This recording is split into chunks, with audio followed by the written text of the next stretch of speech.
Good evening, good morning, good afternoon, wherever you are in the world. Welcome back to a new episode of Social Convos. It's February 6th. We're already in the second month of 2024. That went by in a flash. And before we kick it off, Jean-Luc, quick question. I saw a video of you and your team on Facebook today about January. So, what Yeah. was it about January? Well, I think one of the things that the team really wanted to do this year is we do a lot of social media video productions, but we never do productions for our own company. We kind of always do them for clients or for projects, but never for like us as a company.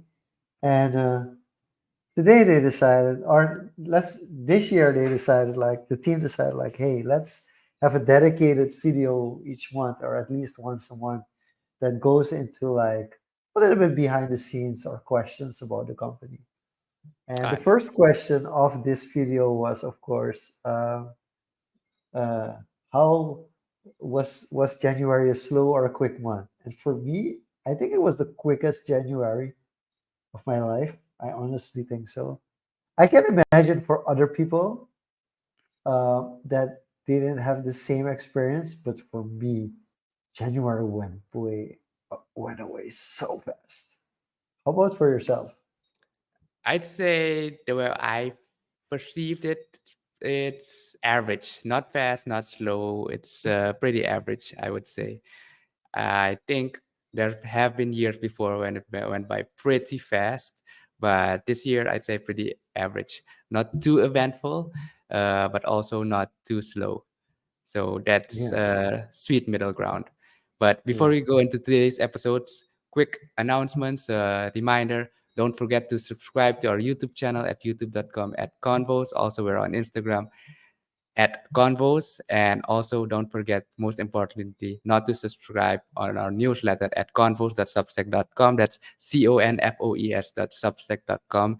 And for those already subscribed, you should have gotten in email in your inbox today about an hour ago about one of our latest episodes with the guest we had on. So if you're curious about Nice, that, check your nice, inbox. With that being said, nice. Jean-Luc, what are we kicking off today with? So I thought it would be fun to do something else. We have done overrated, underrated on this podcast before, but I was considering why don't we do one a decade long?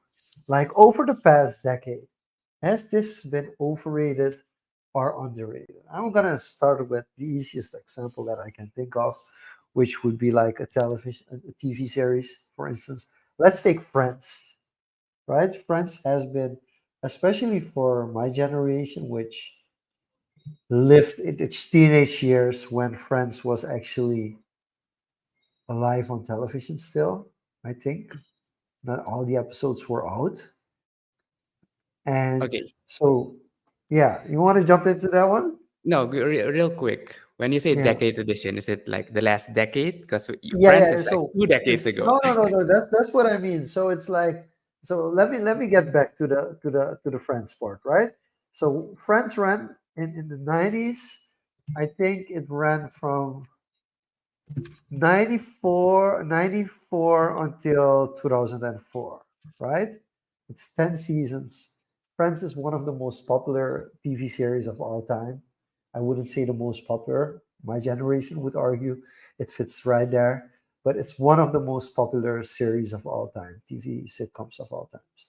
And it ran from 94 to 2004. So the largest part of my high school years, Friends, actually all my high school years, Friends was running live on television, right?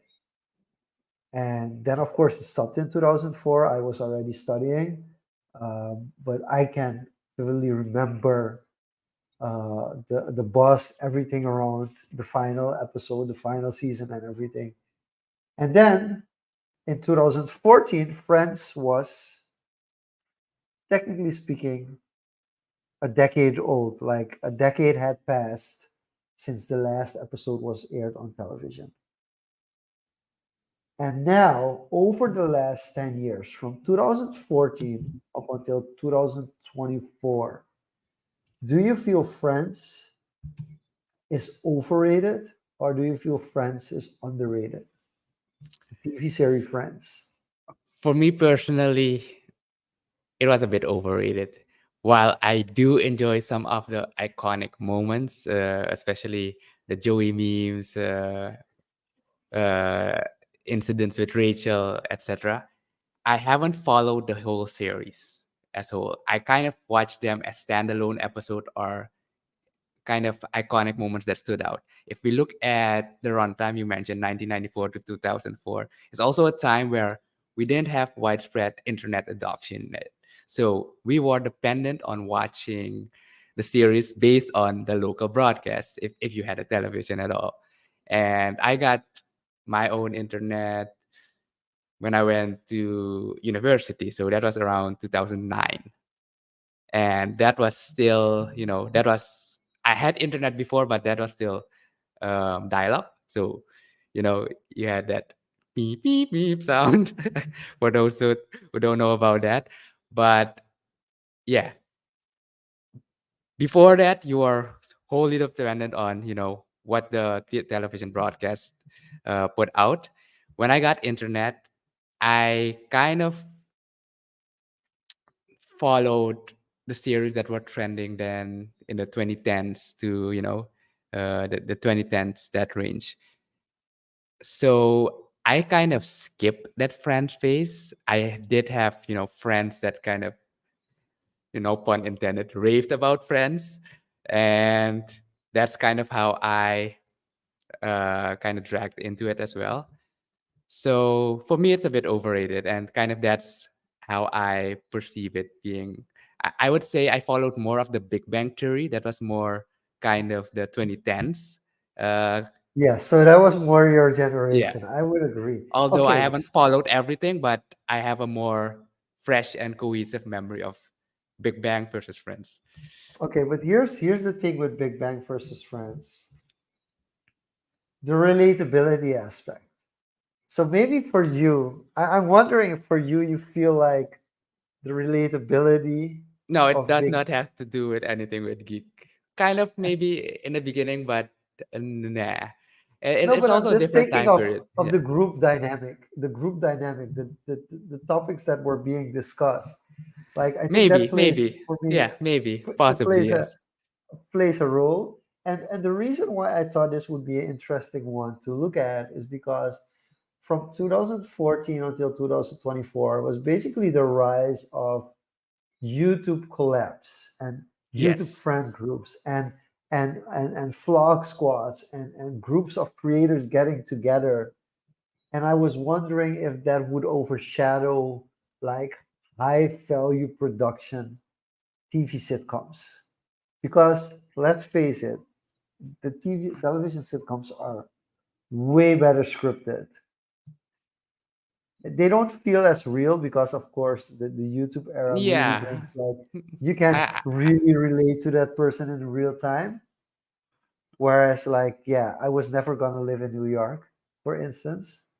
But I'm wondering like over the last 10 years where there has been a resurrection of streaming sites and Friends being picked up and young people starting to watch it again, whether or not it's actually underrated in the sense of that was the real first that kind of serves still to this day as an inspiration towards some kind of entertainment that you're watching where you can follow a group of people over 10 years right, right. aside from the Simpsons and animated series of course. So, So yeah, sorry. yeah, Finish if your you thought. would compare it to Friends, if you would compare it to The Office, Parks and Recreation, How I Met Your Mother, Suits, uh, which yeah, which So would out you of all feel the, like? so out Yeah, of all Big of Bang those Theory, that you've, Scandal, yeah, out of all of those that you've named, the Prison only Break, one, Breaking Bad, the only one, even with Prison Break and Breaking Bad, the only yeah. one I've actually watched from season one till the finale was Suits. Okay, interesting. That's the only one I've, and they kind of fit in two different categories, right? Because Friends is more sitcom, it's more casual, it's more, relatable, as you Yeah. said. And Breaking Bad was more kind of a drama, kind of, uh, not per Oh, se we also fantasy, miss but Sopranos. I think Sopranos is an important one as well. yeah, Yeah. neither of them. And the only one that I followed was Suits, and that was afterwards. Like I think all of the season, or maybe one season was left, was already released. So I picked it up way later. And this is, I think maybe when was this? 4 or 5 years ago, when we had good streaming, we had good internet. You could, stream 1080p, high quality, relatively high quality. Netflix came in, but I think it was pre-Netflix, or a few seasons were released on Netflix, and I watched those there, and the others were kind of on other streaming providers, to put it Yeah. simply. So, and I think that was also interest based at that time, kind of learning about.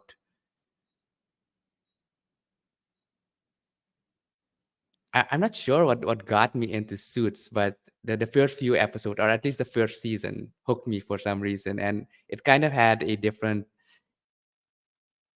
I think it was about the negotiating tactics that got me into it. It was the It's time just I, it's a good series. It's yeah, damn good acting. It's damn good acting. It might be less relatable, but you do and feel a maybe Meghan strong Merkle. connection. You no, you nah, I mean, yes, in a sense. I in mean, season one. In season one, yeah, I that would that's think about it. so. Yeah, But maybe for you it because was I the picked it up. dynamic. It was the dynamic between what's his name again, Harvey, Yeah, and what's the other guy's name again in the series? Mike. Yeah, Harvey and Mike. It was that Yeah. dynamic that kind of That's got the me. acting. The acting is insanely good. That's something. Another one that we don't talk about is Gilmore Girls, for instance. Um, and there's also If we're talking about the 2000s, like the yeah, 2000s to 2010s max, yeah, is, and this was more fantasy, was the yeah. one series I followed was Supernatural. Supernatural. There's also That was another a one. I'm not thinking of Gilmore Girls, but there was also another lawyer series that was really good. Um, people should help me out. Blue went straight for the legacy ones, the Trees Company that's a the whole different Hunter. generation. Yeah, and oh the Good Wife. I think the Good Wife is if you're into Suits, like I think the Good Wife was kind of like the the predecessor, if I may call it if I may call it that. Yeah, actually never heard of that one. You have never heard of that series? I No. think like that's if you talk about lawyerism, I think that's yeah. If you yeah, I think the Good Wife is if you enjoy Suits, you might actually enjoy the Good Wife as well. Damn good series as well. Um, but okay, looking back at Friends then from and we're talking Friends from the time span of 2014 to 2024. You would say it's overrated. I would probably say it's properly rated. I Yeah, think I there's think that's a so fair much. assessment. Yeah, yeah, It also, depends on what phase in your life you're at, and kind of, like how into series you're, yeah, because 2010 onwards, you mentioned streaming wasn't a thing yet. YouTube was coming in with vlogs, so it was very low production. yeah. So my overrated, underrated to you, um, early YouTube skits, overrated or Hold on. underrated? Like the Ryan Early YouTube Higas, skits. the equals three, the who else did we have? Um, like Wong Fu Productions. I would so say underrated. The level of creativity, like not even internationally, but locally as well. Like, do you remember Man versus Wild, Yeah, the yeah, yeah, yeah. Surinamese edition, right? And and there was so much more. Uh, okay, it was much rougher, like, but it was an unexplored space, and it was way more creative. As in, for me, early YouTube skits were more about creativity than going Agreed. viral, than going viral. So from that perspective, I think it's totally underrated. I I share that sentiment. I think a lot of my time, if you're talking about consuming media, has been on YouTube, and especially the early days, like high school, into moving into university. Like a lot of that I consumed there. I think when I went to university, I didn't watch televisions anymore. It was mainly YouTube, and that's how I got most of my entertainment. And there wasn't necessarily a series, but like as you said, the level of creativity, the the kind of rough around the edges edit, and the editing techniques from way back then when I was also early into video editing kind of got me into it. And you also had a lot of those, you know, cover cover videos, people covering songs, and then you have the homemade productions, very creative styles. So No, there were uh, like really and like really like one of my favorites is called the forehand guitar, right? Where a guy's playing guitar and then other guy would come over him and start playing, and he would start playing the guitar with four hands, those kind of things. You had an NFL player who used to jump cars. I can't find these videos anymore. no, That's the I think problem. a lot of the videos from way early, especially with the copyright things, because the music they use, the things they use, kind of gotten flagged. So either a few people took them down or they have been made private, because a lot of these early creators also grew into full-blown production companies a decade later. Like they have multiple channels producing high-end stuff on par with the traditional production of television, if not higher. Yeah. So So I think that part, the early YouTube skit, is underrated because it was very, I won't say sacred, but it's kind of a gem. Like there's a period where it's a hidden gem. Like you don't experience the yeah. same sense anymore. But do you agree with this statement by Tefan saying like skits are mainly re-uploaded finds like King? Because King Batch for me didn't really. I never followed King Batch on YouTube, so I don't consider him from the A traditional YouTuber, sense yeah, a YouTuber or and consider his sketches YouTube sketches necessarily. Of course, he yeah, branched out. He became more diverse, but it's not how I started getting fond of I his content. never used Vines actually or watched Vines. If I saw a Vine video, it was either on YouTube or I watched a lot of Equals Tree with Ray Will and Johnson in the early days, and he got shorts or comedic moments from all over the internet back then. So it's either there or just some re-upload, as Devin said. So I can't really say much about Vine in that sense. Okay. Yeah, but okay, then looking at the early YouTube sketches, the early YouTube skits in the time period 2014 2024, do you still feel they're overrated or underrated, or do you feel they're properly rated or overrated? Like YouTube skits, I So if think we look at the YouTube skits from 2004 or 2006 up until 2014. I would still say a majority is underrated, and that is mainly because they're being overshadowed by traditional media entering YouTube, and also some YouTube channels that have become media houses. So there are still skits or sketches, and also good productions on YouTube, but it's harder to find them in because there's so much commercialization around it with the ads and heavy production and referrals to music video to go buy this, etc. So like the traditional sense of skits back in 2010, there's still some of that there on YouTube. So in that sense, I do still think they're underrated.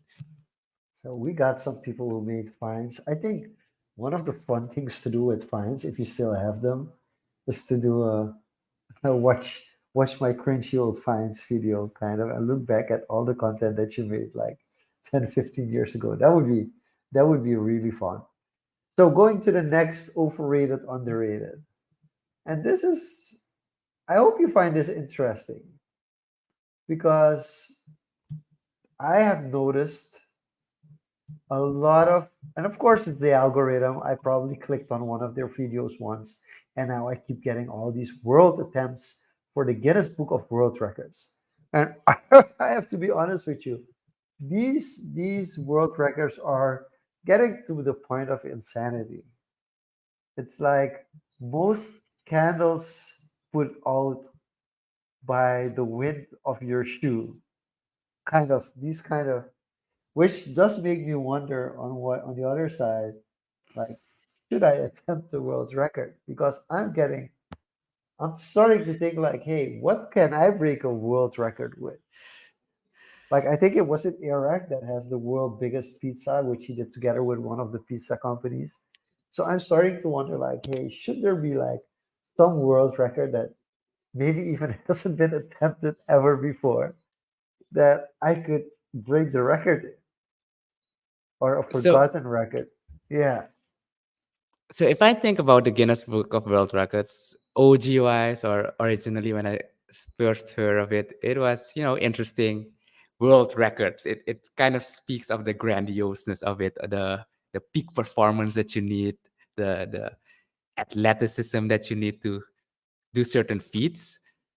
But now you see the categories and it's a spectrum, right? Like some of it borders on the hilarious, some of it borders on the you think to yourself, WTF, who thought of this? And I'd say, depending on the category, I would place this properly rated because it leaves room to one, to people's creativity. And it also takes some commitment. But on the other hand, with everything, it's also been heavily commercialized. And as Blue says, there's a lot of stupidness around it. So properly rated, but maybe leaning more towards a bit overrated. But I'd still place it in the middle spectrum. Yeah, I think over the past 10 years, it has become overrated. Like it used to mean something. Like the Guinness Book of World It Records was a used status. to, It was yeah, it used to status. be, Yeah. yeah, yeah. It's like, yeah, it's more entertainment for the masses now. That's the best way you can probably describe it. Which I I have to say, even though I find it overrated, I enjoy it thoroughly, to be honest. I really, really enjoy it, but it has become the only reason why you might say properly rated is because it hasn't gotten the headlines that you would think it would get for the fact that everybody is doing it now. So from that perspective, it's not that overrated, but the concept itself and what it's worth now, it's really becoming overrated. Yeah. So Even though okay. I might consider going for a Guinness Book of a Hey, Guinness World Record. I got you back with any crazy idea. So I mean, it's cool. You can put it on your yeah, handle in your profile, like Guinness it's World it's Record it's just holder. it's a unique thing to have Yeah, as a badge. yeah. Okay, so next one for me, and this is based on what was announced recently. So leading up to the recent announcement, maybe I think yesterday or it got into the hands of some YouTubers, wearable tech. And then I'm talking about the 2010s of when Google Glass came, when, this wearable headphones with different features, watches. Now, watches have become somewhat refined, but wearable tech. If you look at the development from, the 2010s to now over a decade, would you still would you say it's overrated, properly rated, or still underrated? I'm not sure Danny is watching this episode, but I remember him selling T-shirts that would light up and you would have Yeah, displays yeah, on it. Do you remember that? yes, I Yeah. know Do you those. remember that? Oh, yeah. So So from yeah, then any on, tech that if you we're wear, talking basically. about that kind of wearable tech, heavily overrated. But if we're talking about um, wearable tech as in a smartwatch, damn, I have to be honest. I'm considering. I'm not a watches person, so that's kind of holding me back. But the smartwatches are intriguing me. Yeah, I actually got the Pixel Watch 2 like end of last year, and I gotta say I was a bit iffy on the wearables itself, but it does have a certain convenience to it of not having to pull your phone from the pocket or having the phone with you at uh, at times, because you can just pick up through your watch. Maybe you're outside, you have your watch with you. It's not something you carry in your hand and talk. And voice commands with the wearable tech it's gotten much better. So going to sleep at night, tracking your sleep, tracking your workouts, it's kind of, if you use it properly as a tool as you should, and it doesn't have the, how would you say, the distractiveness that your phone has. Because if you pick up your phone, you see a notification, because you can limit the types of notification you have on the watch, and kind of what I did. But you can So also change the notifications on your phone. I don't think it's okay. So true, I but how yeah. how many how many times do you go into your phone? It's not even a notification. You open a certain app and you start doom scrolling. Yeah, it really depends on what apps you would put on a phone.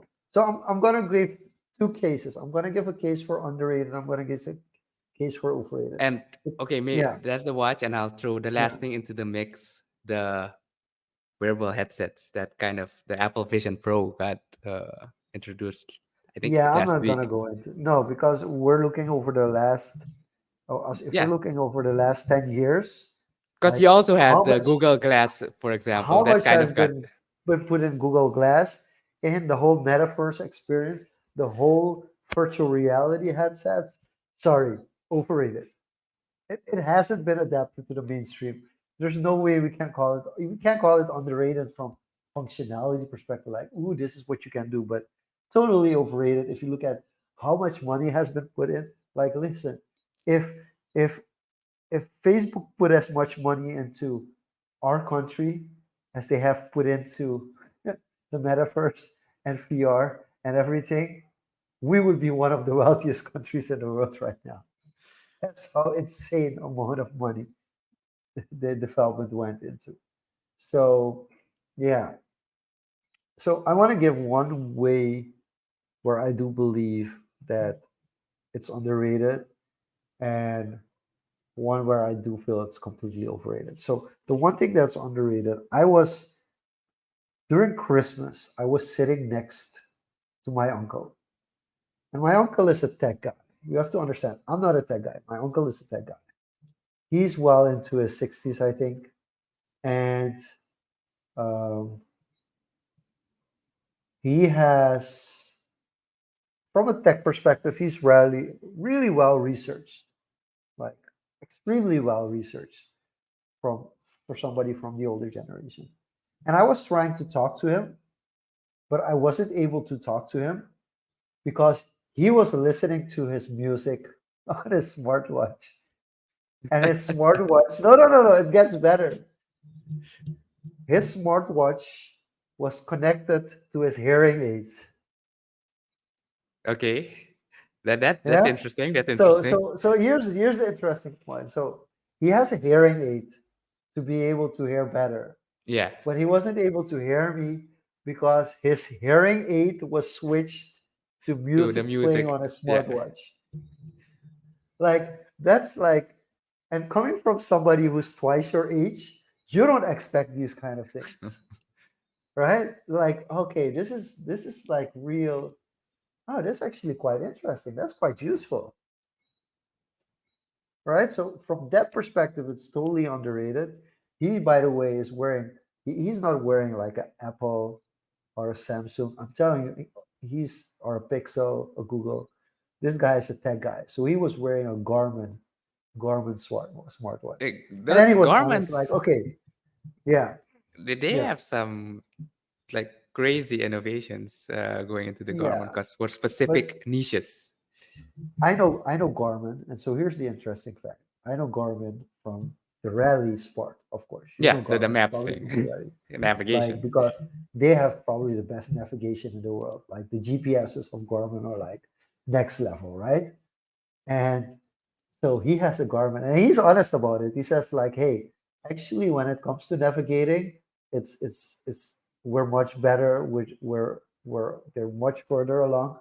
But then again, from a usability perspective, yeah, the Apple or the Google or the Samsung smartwatch probably has more features that make sense in normal life, and they probably work better as I well. think a lot of the features are overrated, but I do think that the tech itself is still underrated because all the development. Yes. I do agree with you. So There's a lot of money get going into it, yeah, but I kind of disagree with you. Kind of they're pushing boundaries of no, things to I'm do. like, and that's like, are we ready? Are we already that far? Listen, Marvin, that's the awesome thing. So the fact that my uncle, who's damn near 70, or maybe already is 70, has connected his hearing aid, his smartwatch, and his phone, is able to get notifications in from his alarm system at home, is able to play music on his hearing aid with his smartwatch, like connecting all those things. That that just gives you, like, that's underrated, man. Like if you're able to properly use this tech, the wearable tech, that's really underrated. Where it becomes overrated, it's like, I don't wear watches, and I really have no need for it. Like, it's not something that's gonna automatically be adapted to the masses. Because if you would get 100 people, how many of them wear a watch? And it's not like you're gonna start wearing a watch just because for the tech aspect. When you've already have a phone, you're gonna use it if you're actually keen on having something on your wrist and you're used to having something on your wrist. And I do agree to an extent that you will more likely have a watch now than you would have before, because before you were writing with that hand that the watch is on.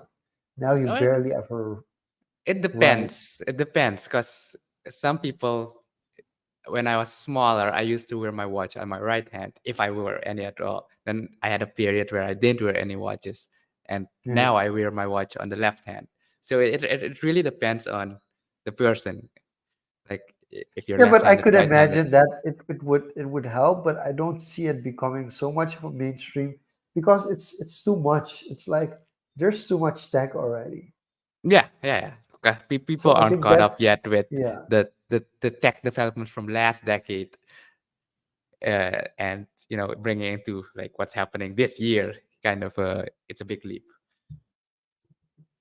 Okay, Okay. certain aspects overrated, certain aspects underrated, but I do feel like tech development in general, tech is forward moving, so there's always progress being made. A lot of it's gonna be scrapped, like the Google Glass, but after a few years, it's gonna get reiterated into something else or pivoted or kind of have a hearing aid application with your uncle. So that's kind of what I'm hopeful for. Okay, so I want to go a little bit more lighthearted, and I'm also interested to get a take from somebody who looks at it a little bit differently. I just want to throw this one in just for fun. After this one, some more serious one. The Kardashian story, the rise of the Overrated. Kardashians. Well, okay. I don't know a lot about it, but from the buzzes I did hear and some social media stuff I did see, the Kardashians as the Kardashians overrated. But I think Okay. the story might have something if you're looking at from a a case study, a case study perspective, a psychological perspective. But agreed, Blue. The Okay. Kardashians, So is it overrated because for it's so me, it's hard to overrated. replicate? No, no, Or is it underrated because it's so hard to replicate? Because a lot of people want to be like them and can't replicate that success. So it's an nah, I interesting. don't think so. So Like a lot of if people you, is also generalizing. okay, So so let's take for instance before the Kardashians, let's take Paris Hilton. There I would feel it's overrated. yeah, agreed. Okay, so compared to the Paris Hilton, you kind of think like the Kardashians, they made a real success story out of it. Like they got everybody in that family famous. Come on, that's impressive. Yeah, yeah, That's yeah. really impressive. Yes. So that's the first one. Now let's Well, look at is it though? It maybe also because we talked let's about the okay, shows let's in the look at first. let's look at it after, right? Let's look at uh the the Milios, for instance. So the The who? TikTok generation. Oh Exactly. yeah, yeah. Exactly. So that's my point that I'm trying to make. It's like it is freaking impressive. The empire that they built from as where they came from and how the parents are were able to do this. And think about it, it's like basically two So families, right? Because it's half sisters as my well. question to you is, how fleshed out is that Yeah. story? How much of that story is validated? Like how much is manufactured? Because I don't know too much about it. If you look at a lot of success stories from decades, there's a lot of mishaps in between that kind of they were success stories for 20 years and then suddenly things come to light Okay. and So first of not necessarily. all, I think Yeah.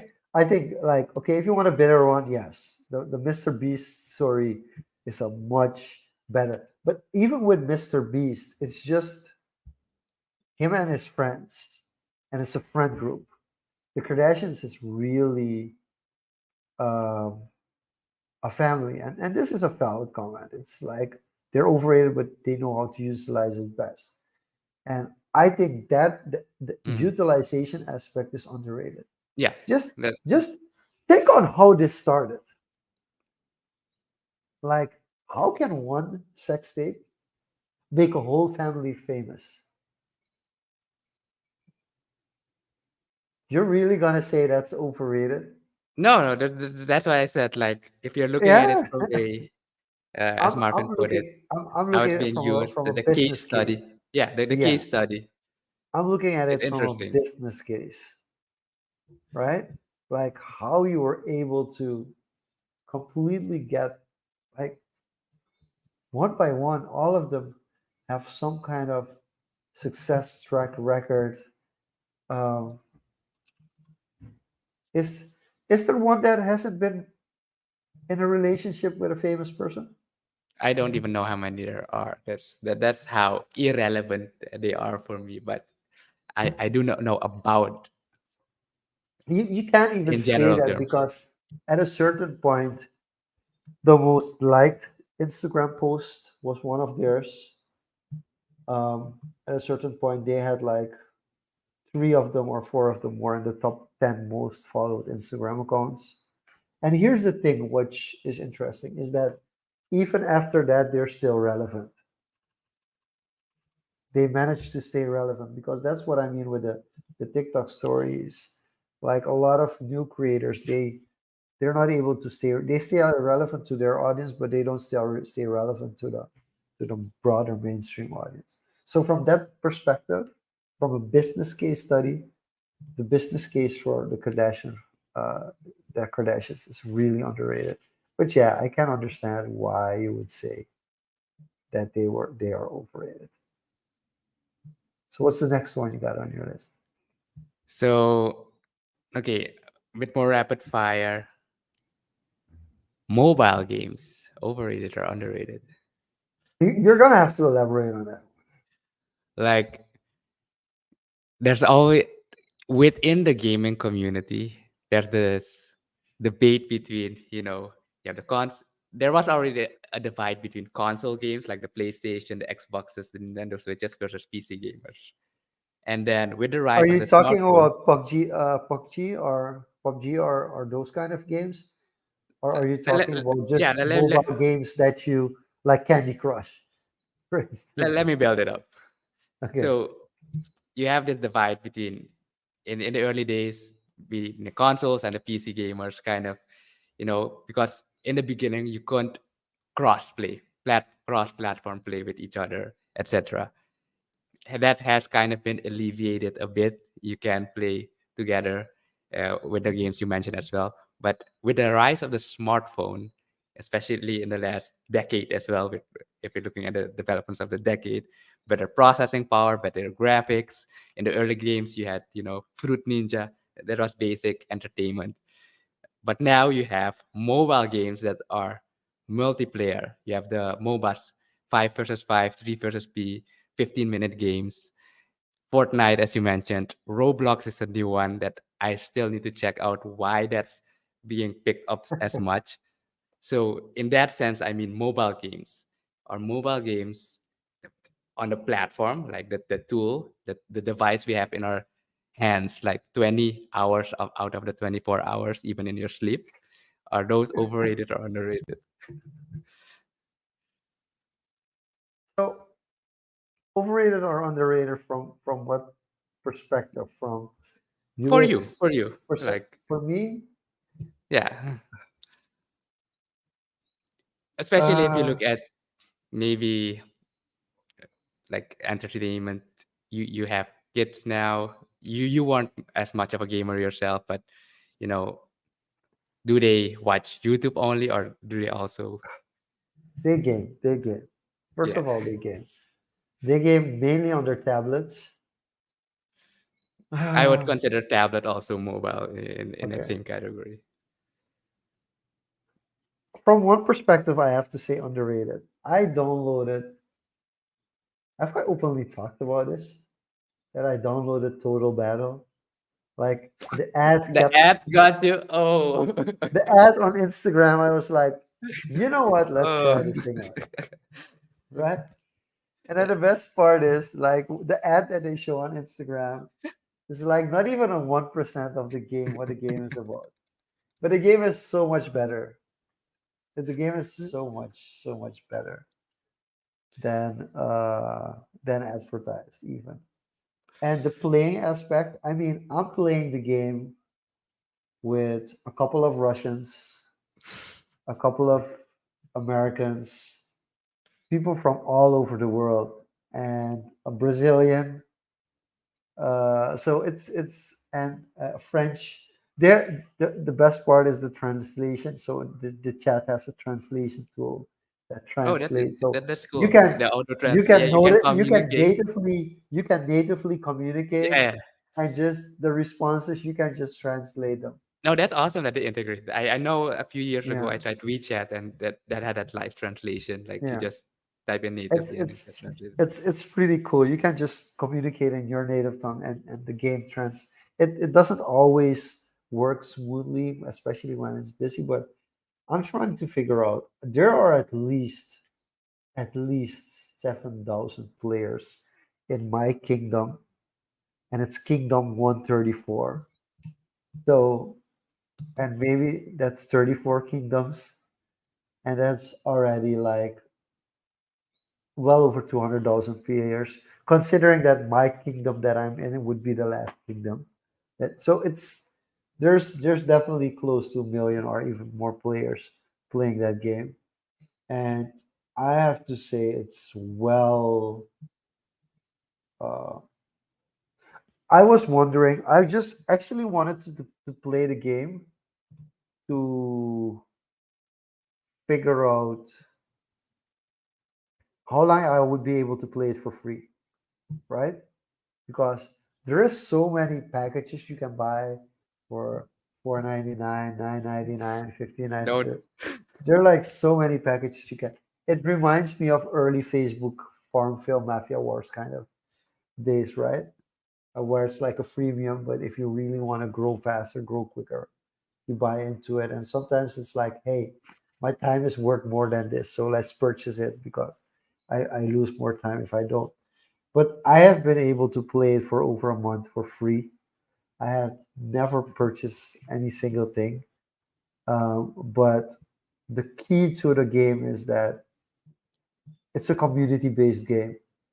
So actually, you have to work together. So you work together in a clan, you have to work together in your kingdom, you have to work together basically. And the more you work together, the easier it gets for you to grow.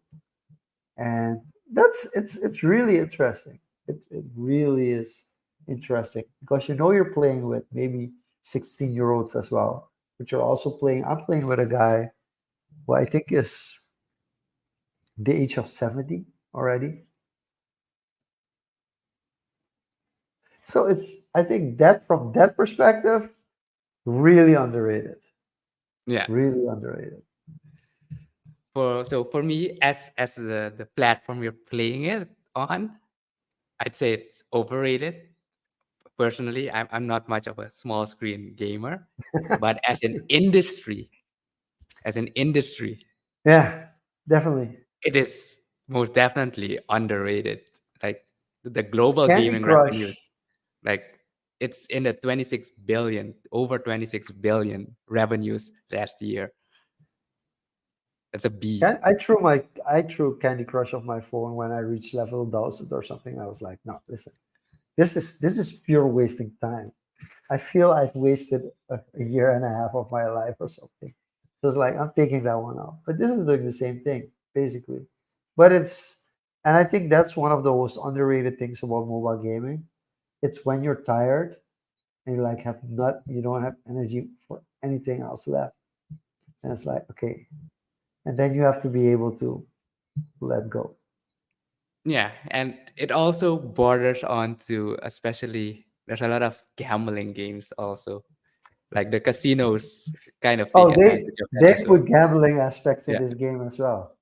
And So that's kind of where it yeah. borders, like, oof, the addictiveness and the, but yeah, but kind of that's how I view it. So I think we've covered a lot of ground. We also Yeah. had quite some interesting topics. So from movies to the Kardashians, all these YouTube from a decade ago to some tech, and closing it off with some gaming. So with that being said, Jean-Luc, I've thoroughly enjoyed today's episode. I think um, you know, reviewing kind of what's how the decade has been. We've reviewed in January kind of how our year has been last year, but kind of reviewing some things that happened over the decade is also a good way to bring things into perspective. So with that being said, any final thoughts before you roll us out? I want to wish everybody a great month of love. If you're listening to this episode after February 2024, a lot of love from us as well. And we hope to see you back for the next episode next week. Same place, same time. Bye bye. Valentine overrated.